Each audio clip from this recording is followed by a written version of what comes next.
नमस्कार साथियों, स्वागत है आप सभी का विद्या प्रेमी में।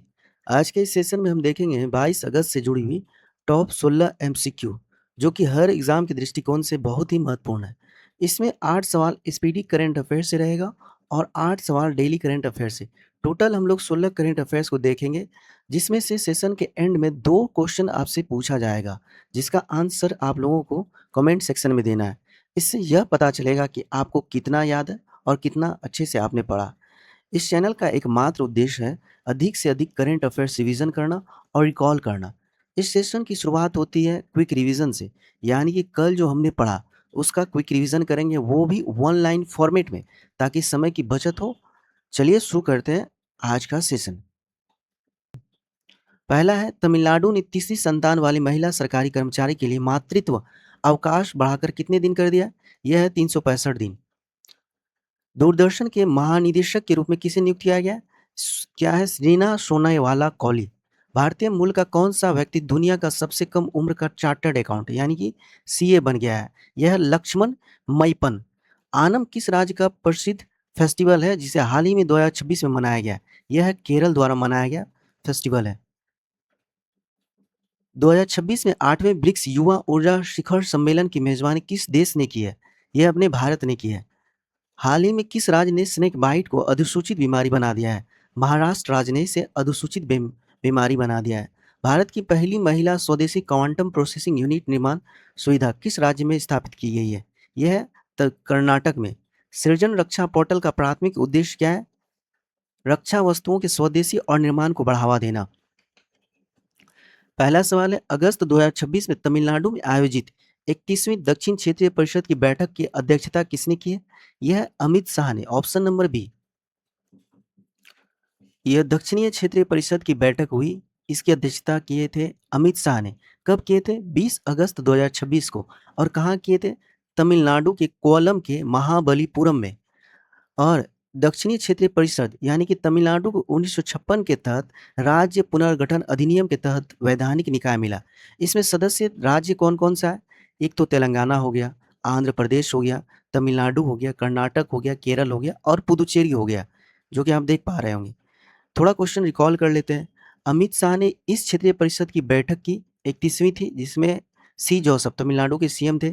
और नरेंद्र मोदी ने हाल ही में समुद्र मंथन योजना में इन्होंने 84,084 करोड़ रुपये दिए।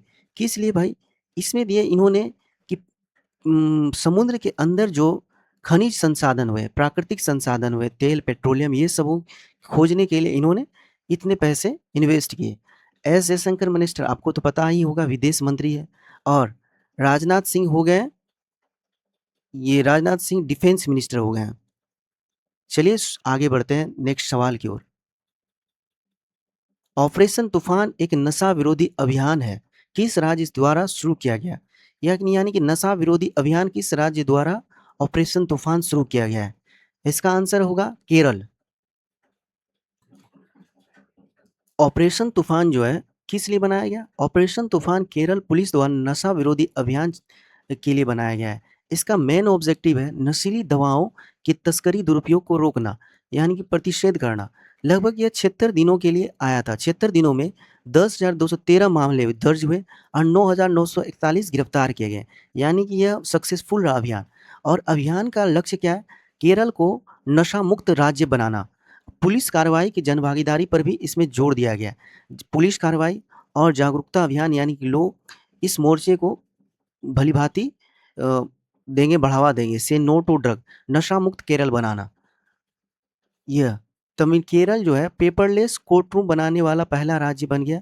और हाल ही के दिनों में केरल के नीति आयोग ने रिपोर्ट जारी किया कि केरल अब दूसरा स्टेट बन गया है एजुकेशन के मामले में, पहला बन गया है पंजाब।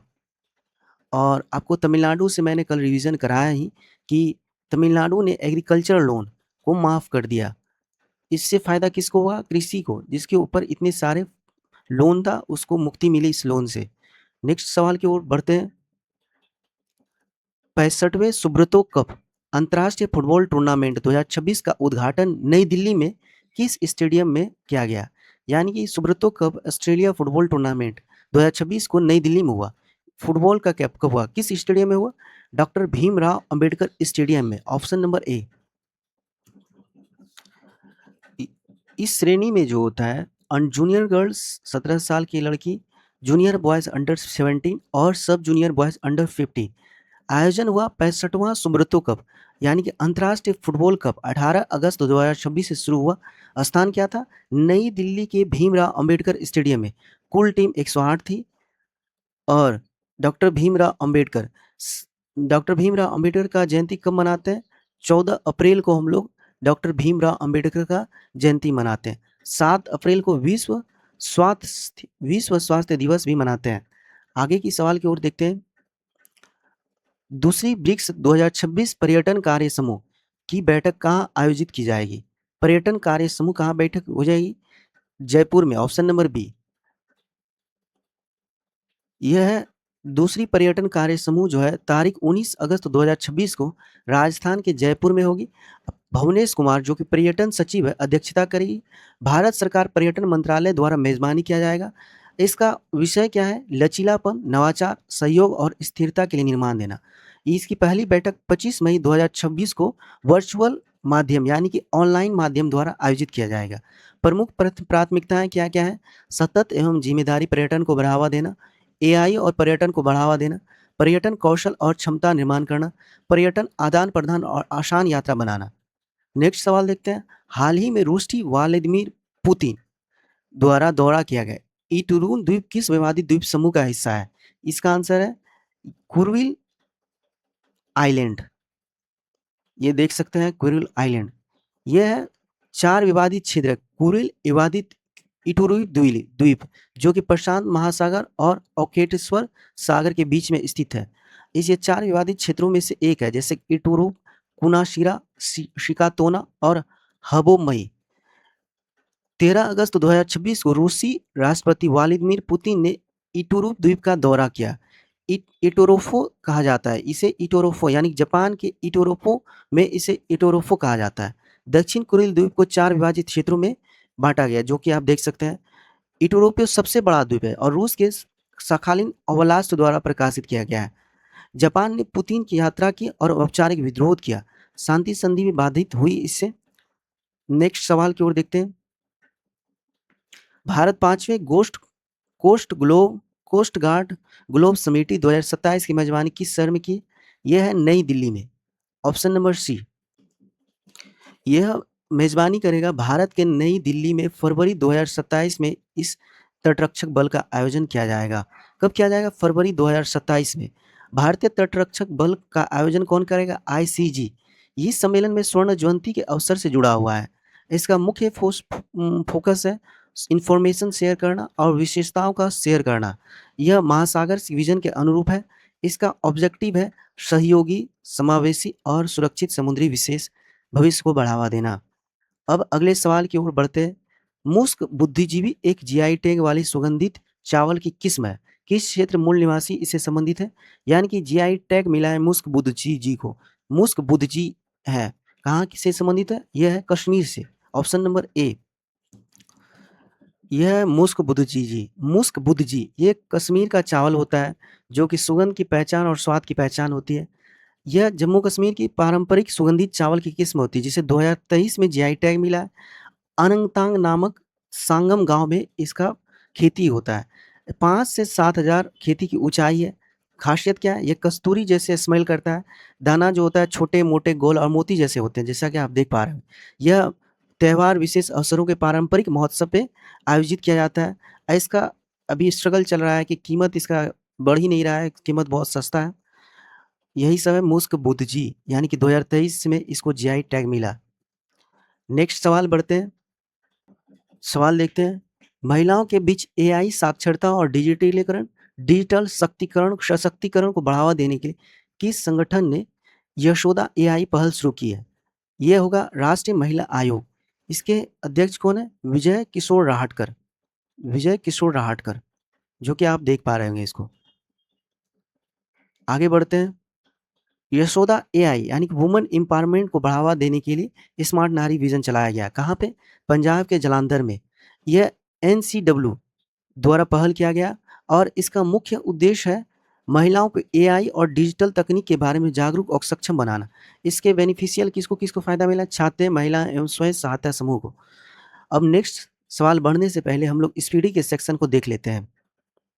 इसमें से आपका 8 सवाल रहेगा, इससे भी 1 सवाल रहेंगे जिसका आंसर आप लोगों को कमेंट सेक्शन में देना है।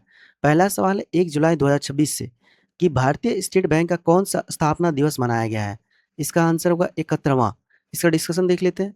एसबीआई यानी कि स्टेट बैंक ऑफ इंडिया स्थापना हुआ 1 जुलाई 2026 को। स्थापना वर्ष 1955 है। मुख्यालय है महाराष्ट्र के मुंबई में। ऐतिहासिक बैंक है बैंक ऑफ कलकत्ता जो कि 1856 में है। मुख्यालय। अब नेक्स्ट सवाल की ओर बढ़ते हैं। दूसरा सवाल है 29वां राष्ट्र ई गवर्नर्स सम्मेलन कहाँ आयोजित किया गया है?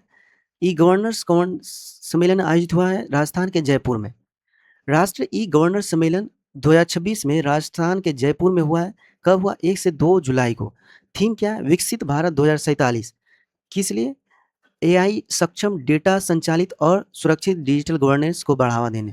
उद्घाटन हुआ राजस्थान के मुख्यमंत्री भजन लाल शर्मा ने इसका उद्घाटन किया। नेक्स्ट सवाल देखते हैं। ये है कौन सा देश भारतीय यूपीआई अपनाने वाला 10वां देश बन गया है? इसका ग्रीस हो गया आंसर। ग्रीस जो है यूपीआई अपनाने वाला 10वां देश बन गया है और साझेदारी इन्होंने किया एनपीसीआई इंटरनेशनल पेमेंट्स लिमिटेड और यूरो बैंक को। यहाँ यूपीआई देख सकते हैं आप। इससे कैश और फॉरेक्स कोड निर्भरता कम होगी और कंबोडिया जो है जून 2026 में 9वां देश बना है जो यूपीआई बनाने वाला देश हुआ। नेक्स्ट सवाल है देश का पहला और अपघट्य हवाई अड्डा कहाँ पर हुआ है? महाराष्ट्र के पालघर में। भारत का पहला अपतटीय हवाई अड्डा जो है महाराष्ट्र के पालघर में है। यहाँ आप देख सकते हैं भारत का पहला अपतटीय हवाई अड्डा पालघर में बनाने की योजना है।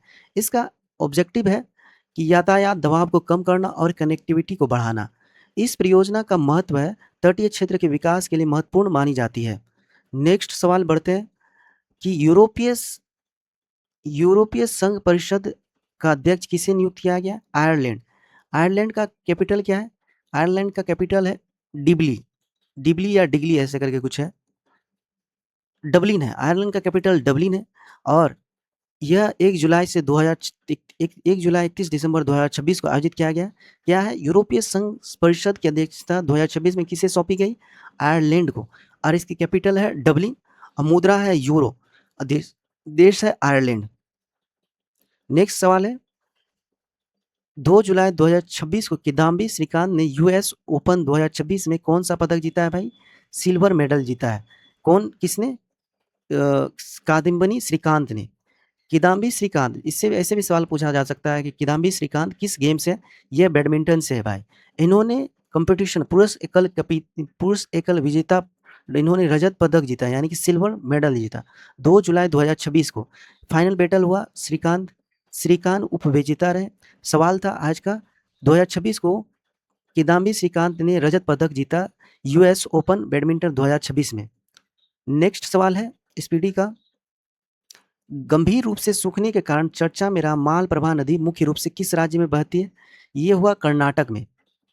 यह आप देख सकते हैं मुख्य राज्य कर्नाटक है। इसका जो उद्गम होता है कुनगुम्बी क्षेत्र यानी कि बेलगांव के कुनगुम्बी क्षेत्र से होता है। संगम होता है कृष्णा नदी में। मुख्य परियोजना है मालप्रभा जलाशय और निवल तीर्थ। नेक्स्ट सवाल की ओर देखते हैं कि 2 जुलाई 2026 को चीफ्स ऑफ स्टाफ कमेटी एकीकृत रक्षा स्टाफ प्रमुख के रूप में किसे नियुक्त किया गया है? तेजिंदर सिंह को नियुक्त किया गया है। अब हम लोग टेस्ट देख लेते हैं कि अब तक हमने क्या पढ़ा और क्या याद है। इसका आंसर आप लोगों को कमेंट सेक्शन में देना है। इसमें 2 सवाल पूछे जाएंगे, एक डेली करंट अफेयर्स से और एक स्पीडी करंट अफेयर्स से। देखते हैं कितना आप लोगों को याद है। पहला सवाल है मुस्क बुद्ध जी एक जीआई टैग है जिसे 2023 में मिला। सुगंधित चावल की किस्म है। किस क्षेत्र के मूल निवासी है। इसका करंट इशू है कि इसका दाम बढ़ ही नहीं रहा है। दूसरा सवाल है स्पीडी करंट अफेयर से कौन सा देश भारतीय यूपीआई अपनाने वाला 10वां देश बन गया है? यह है फ्रांस है कि श्रीलंका है, ग्रीस है कि मॉरिशियस है? इसका आंसर कमेंट सेक्शन में देना है और सभी का आंसर मैं कमेंट सेक्शन में करूंगा।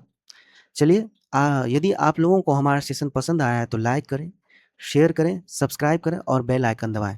Thank you.